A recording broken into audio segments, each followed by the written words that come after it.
छात्रों, आज हम पढ़ेंगे माध्यमिक शिक्षा मंडल द्वारा जारी की गई प्रश्न बैंक 2022 के लिए कक्षा 10वीं संस्कृत। इसकी इकाई 4 को आज हम हल करने वाले हैं। इकाई नंबर 4। इकाई नंबर 4 में लिखा हुआ है धातु रूपाणि अव्ययः एक वाक्येन उत्तरत्, यानी कि धातु रूप अव्यय शब्द और एक वाक्य में उत्तर देने वाले प्रश्न यहाँ पर हैं और यहाँ पर हमें इनको हल करना है। तो आइए शुरू करते हैं। यहाँ पर पहले जो 7 प्रश्न हैं 1 से लेकर 7 तक, वो समस्त प्रश्न धातु रूप से संबंधित हैं और धातु रूप से संबंधित प्रश्नों को हल करने के लिए आपको लकार या धातु रूप की पहचान याद होना बहुत ही आवश्यक है। जैसे कि पहले प्रश्न को हम यहाँ पर देखते हैं। पहला प्रश्न है वद धातोः लोट लकारस्य प्रथम पुरुष बहुवचनम रूपम किम, यानी कि वद धातु का लोट लकार का मध्यम पुरुष बहुवचन का रूप क्या होगा।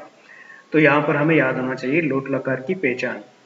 लोट लकार की पहचान है अतु अताम अंतु अह अतम अत आनि आव और आम।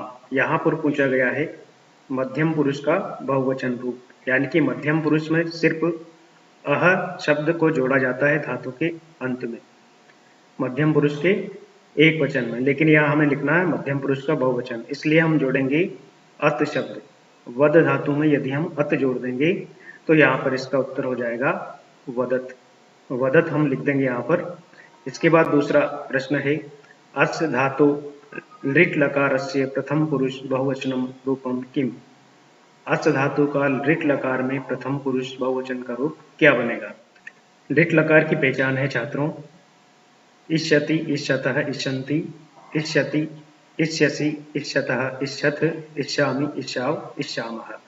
इस प्रकार से लिट लकार की पहचान है। यहाँ पर पूछा गया है प्रथम पुरुष का बहुवचन, यानी कि यहाँ पर आ जाएगा इष्यन्ति।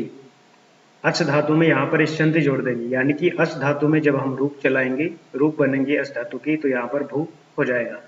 भू के बाद इष्यन्ति जोड़ देंगे बहुवचन में, तो यहाँ पर हो जाएगा भविष्यन्ति। इसका उत्तर यहाँ पर हम लिख देंगे भविष्यन्ति। फिर उसके बाद है लभ धातु लट लकारस्य उत्तम पुरुष एक वचनम रूपम किम। लभ धातु का लट लकार उत्तम पुरुष एक वचन का रूप क्या होगा। तो यहाँ पर देखिए छात्रों, जो लभ धातु है वो आत्मनेपदी के रूप में चलेगी, यानी कि आत्मनेपदी की धातु है और आत्मनेपदी की पहचान जो है परस्मैपदी से थोड़ी अलग है। आत्मनेपदी में लट लकार के रूप चलेंगे। आत्मनेपदी की पहचान होती है ते, आते और अंते, इस प्रकार से रूप बनाए जाते हैं। मध्यम पुरुष में से, आथे, ध्वे, उत्तम पुरुष में ए, वहे और महे। तो यहाँ पर हमें उत्तम पुरुष का ही लिखना है, उत्तम पुरुष का एक वचन, तो यहाँ पर हम ए जोड़ देंगे। लब के बाद ए जोड़ देंगे तो उत्तम पुरुष का एक वचन यहाँ पर बन जाएगा। लब के बाद ए जोड़ने पर लभे। उसके बाद अगला प्रश्न है हन धातु लोट लकार से प्रथम पुरुष एक वचनम किम। हन धातु का लोट लकार का प्रथम पुरुष एक वचन क्या बनेगा। हन धातु का लोट लकार में प्रथम पुरुष, तो प्रथम पुरुष की पहचान क्या है लोट लकार में, हमने पहले भी लिखा है अतु अताम अंतु। तो यहाँ पर प्रथम पुरुष एक वचन में अतु शब्द जोड़ देंगे हम, अतु शब्द हम यहाँ पर जोड़ देंगे हन धातु में, तो यहाँ पर हो जाएगा उत्तर हंतु। गच्छति क्रियापदे कह धातु अस्ति। गच्छति जो क्रियापद है इसमें कौन सी धातु है। तो यहाँ पर देखिए गच्छति प्रथम पुरुष एक वचन है और यह है गम धातु का, तो यहाँ पर हम गच्छति में लिख देंगे उत्तर गम धातु। गम धातु लंग लकार प्रथम पुरुष द्विवचनम किम अस्ति। गम धातु का लंग लकार में प्रथम पुरुष का द्विवचन क्या बनेगा। लंग लकार के रूप लिखने के लिए हमें उसकी पहचान भी याद होना चाहिए। धातु के पहले ए जोड़ दिया जाता है और प्रथम पुरुष में धातु के बाद में अत, अताम और अन जोड़ा जाता है। प्रथम पुरुष में अत, अताम और अन जोड़ा जाता है। तो यहाँ पर द्विवचन का रूप हमें लिखना है, तो यहाँ पर हम जोड़ देंगे अताम। अ प्लस धातु प्लस अताम, तीनों को मिलाने पर यहाँ पर बन जाएगा गम धातु का। जब रूप चलाएंगे तो गच्छ कर देंगे इसको, अ प्लस गच्छ प्लस अताम, तीनों को मिलाने पर यहाँ पर बन जाएगा उत्तर अगच्छताम। मोहनः तिष्ठति अस्मिन् वाक्ये कः धातुः। मोहन बैठता है, इस वाक्य में कौन सी धातु है। तो यहाँ पर देखिए तिष्ठति जो शब्द लिखा गया है, इस तिष्ठति में स्था धातु है। तिष्ठति में स्था धातु है, इसलिए यहाँ पर हम उत्तर में लिख देंगे स्था धातु। इसके बाद प्रश्न नंबर 8 से 15 तक के जो प्रश्न हैं उनमें हमें अव्यय शब्द लिखना है ढूंढ करके। जैसे पहला वाक्य है अहम अपि आपणम गच्छामि, मैं भी बाजार जाता हूँ। अस्मिन् वाक्ये अव्ययम किम अस्ति, इस वाक्य में अव्यय क्या है। तो देखिए अहम अपि, मैं भी, अहम प्लस अपि, यहाँ पर जो अपि शब्द लिखा गया है, अहम के बाद जो अपि शब्द लिखा गया है, यह अपि शब्द क्या है, अव्यय शब्द। तो उत्तर में हम लिख देंगे यहाँ पर अव्यय शब्द क्या है, अपि। विद्या माता इव रक्षति, विद्या माता के समान रक्षा करती है। अस्मिन् वाक्ये अव्ययम पदम किम अस्ति, इस वाक्य में अव्यय पद क्या है। विद्या माता इव, विद्या माता के समान, रक्षति, विद्या माता तो यहाँ पर संज्ञा है, रक्षति क्रिया है, और इव जो शब्द है वो है अव्यय शब्द। तो यहाँ पर उत्तर लिख देंगे इव। सदाचारः एव परमो धर्मः, सदाचार ही परम धर्म है, इस वाक्य में अव्यय पद क्या है।